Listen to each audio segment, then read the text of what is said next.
اعوذ باللہ من الشیطان الرجیم فاذکرونی اذکرکم واشکروا لی ولا تکفرون۔ یہ 4 کام جو ہم نے کرنے ہیں، ان میں سب سے پہلا کام اللہ کی یاد ہے، اللہ کا ذکر ہے۔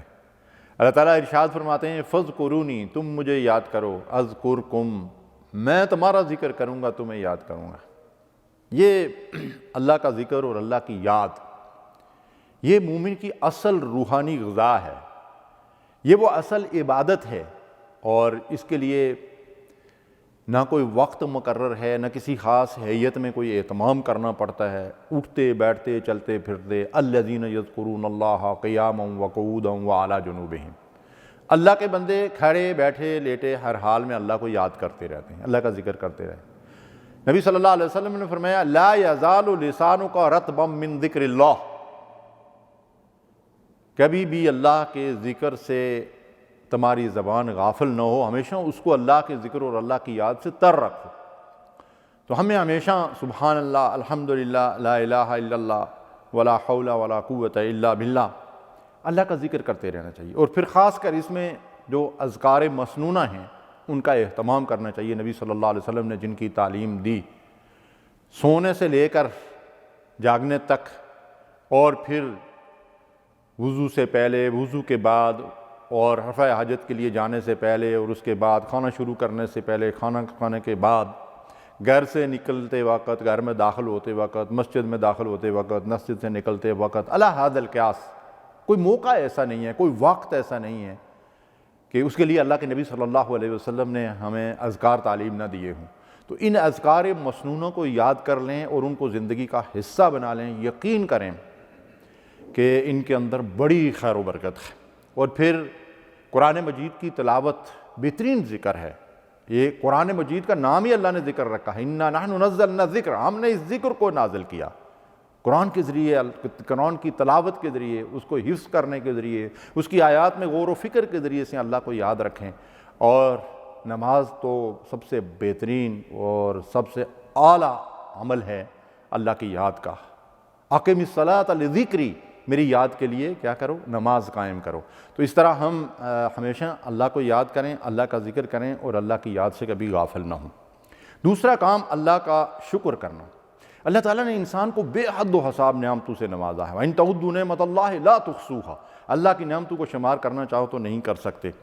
اللہ کی نعمتوں کا احساس دلوں کے اندر ہونا چاہیے، ان کی قدر پہچاننا چاہیے۔ اللہ تعالیٰ نے ہمیں جسم و جان کی جو نعمتیں عطا کی ہیں، یہ زبان بولنے کے لیے، یہ کان سننے کے لیے، یہ آنکھیں دیکھنے کے لیے، یہ دل و دماغ سوچنے سمجھنے کے لیے، یہ عقل اور فہم و فراست، اللہ تعالیٰ کی کتنی بڑی نعمتیں ہیں۔ اگر کوئی آدمی ان میں سے کسی نعمت سے محروم ہو جاتا ہے تو اس وقت اس کو پتہ چلتا ہے کہ اللہ تعالیٰ نے مجھے بن مانگے کتنی عظیم نعمت عطا کی تھی۔ تو اگر ہم اللہ کی نعمتوں کی شکر گزاری کریں گے تو اللہ تعالیٰ کا وعدہ یہ ہے کہ میں تمہیں اور نعمتوں سے نوازوں گا، اور جو نعمتیں میں نے تمہیں دے رکھی ہیں ان کو دوام بخشوں گا۔ ان کے اندر اللہ تعالیٰ خیر و برکت عطا فرماتے ہیں۔ لَإِن شَكَرْتُمْ لَأَزِيدَنَّكُمْ، شکر گزاری کرنے والوں کو اللہ اور دیتا ہے۔ اللہ کی نعمتوں کی شکر گزاری کی ایک صورت تو یہ ہے کہ زبان سے ان کا تذکرہ ہمیشہ ہوتا رہے۔ اور دوسری شکر گزاری کیا ہے؟ اعملوا آل داود شکرا وقلیل من عبادی الشکور، اے آل داود، اللہ کی شکر گزاری والے عمل کرو۔ عملی شکر یہ ہے کہ اللہ کی بندگی اور اس کی غلامی اور اس کی اطاعت اور اس کی فرما برداری میں زندگی گزاری جائے۔ شیطان لعین نے ہمیں چیلنج کیا ہوا ہے کہ وَلَا تَجِدُ أَكْثَرَهُمْ شَاكِرِينَ، اللہ سے اس نے یہ کہا تھا کہ ان میں سے اکثر کو میں ناشکرہ بنا کے چھوڑوں گا۔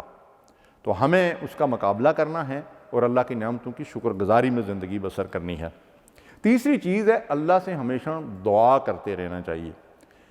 ادعونی استجب لکم، تم مجھ سے دعا کرو، میں تمہاری دعا کا جواب دیتا ہوں، اس کو قبول کرتا ہوں۔ اجیب دعوت الداعی اذا دعان، جب تم مجھ سے دعا کرتے ہو میں تمہاری دعا کو سنتا ہوں، قبول کرتا ہوں، اس کا جواب دیتا ہوں۔ اللہ اکبر، وہ ہماری رگ جان سے بھی زیادہ قریب ہے۔ ہمیشہ اس سے دعائیں کرتے رہیں، خوب دعائیں کریں، اور اللہ سے گریہ و زاری کے ساتھ التجا کریں کہ میں فقیر و مسکین ہوں، میں عاجز و درماندہ ہوں، میں بیمار ہوں، میں بے اولاد ہوں، میں بے روزگار ہوں، مجھے رزق کے اندر برکت چاہیے، اہل و عیال میں برکت چاہیے، جو کچھ بھی مانگنا ہے بندے ہو رب کے تو رب سے مانگو، اللہ تعالیٰ سے مانگو۔ اور دیکھیے وہ رب یہ فرماتا ہے قُلْ مَا يَعْبَأُ بِكُمْ رَبِّي لَوْلَا دُعَاؤُكُمْ، میرے بندو اگر تم مجھ سے دعا نہ کرو گے تو میری تو کوئی حاجت تم سے اٹکی ہوئی نہیں ہے، ہماری حاجت ہے، ہماری ضرورت ہے، ہم عاجز اور مسکین ہیں، ہم محتاج ہیں، اللہ تو صمد ہے، غنی ہے، بے نیاز ہے۔ اور پھر دیکھیے کہ اس بادشاہ کا کرم یہ ہے کہ جو بندہ اس سے نہیں مانگتا اس سے ناراض ہوتا ہے۔ ارے دنیا کا کوئی سخی سے سخی آدمی ہو، آپ اس سے بار بار مانگیں گے تو وہ تنگ آ جائے گا، لیکن وہ رب اس کو ناپسند کرتا ہے جو اس سے نہیں مانگتا، اس کو پسند کرتا ہے جو بار بار اس کے سامنے جھولی پھیلاتا ہے، بار بار اس سے التجا کرتا ہے، یا حی یا قیوم برحمتک استغیث۔ اللہ کی رحمت کے طفیل، اس کے اسماء حسنہ کے وسیلے سے اس سے ہمیشہ دعا مانگیں، اور اس سے مانگنے کے لیے کسی واسطے اور وسیلے اور کی ضرورت نہیں، اس رب سے ڈائریکٹ مانگیں، وہ رگ جان سے زیادہ قریب ہے، ہماری جو ہے وہ دل کے بیدو سے زیادہ قریب ہے۔ یعلم خائنۃ الاعین وما تخفی الصدور، وہ رب ہماری آنکھ کا اشارہ بھی جانتا ہے اور سینے کے اندر پوشیدہ جو راز ہیں ان سے بھی وہ واقف ہے۔ اس لیے ہمیں اس رب سے ہمیشہ جو ہے وہ دعائیں مانگتے رہنا چاہیے۔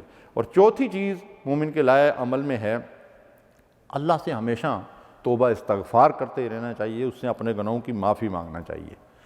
اس توبہ استغفار کے بے حد و حساب فوائد و ثمرات ہیں، اور وما کان اللہ معذبہم وہم یستغفرون، استغفار کرنے والوں کو، توبہ کرنے والوں کو، معافی مانگنے والوں کو اللہ کبھی عذاب نہیں دیتا۔ اللہ اکبر۔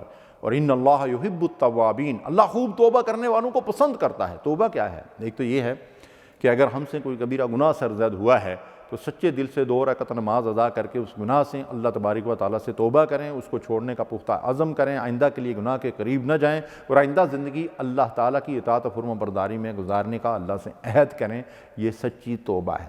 لیکن اس کے ساتھ ساتھ زبان سے استغفار پڑھتے رہنا چاہیے، جس کے بارے میں قرآن مجید میں بھی بار بار جو ہے استغفار کی تعلیم دی گئی ہے۔ اور امام الانبیاء جو معصوم عن الخطا ہیں اور امام المعصومین ہیں، فرماتے ہیں کہ میں روزانہ دن میں 70 مرتبہ سے زیادہ استغفار کرتا ہوں، اور دوسری روایت میں ہے میں روزانہ دن میں 100 مرتبہ اللہ سے استغفار کرتا ہوں۔ تو ہمیں ہر وقت اپنی زبان کو استغفار سے جو ہے وہ تازہ رکھنا چاہیے، اور ہر وقت اللہ سے معافی مانگتے رہنا چاہیے۔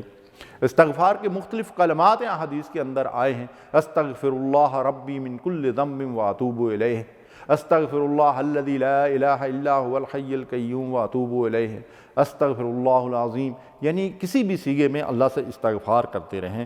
تو خلاصہ کلام یہ ہے کہ اللہ کی یاد میں زندگی بسر کریں، اللہ کی نعمتوں کی شکر گزاری کریں، اور اللہ سے ہمیشہ دعا کرتے رہیں، اور اللہ سے اپنی گناہوں کی معافی اور استغفار کرتے رہیں۔ وآخر دعوانا الحمدللہ رب العالمین۔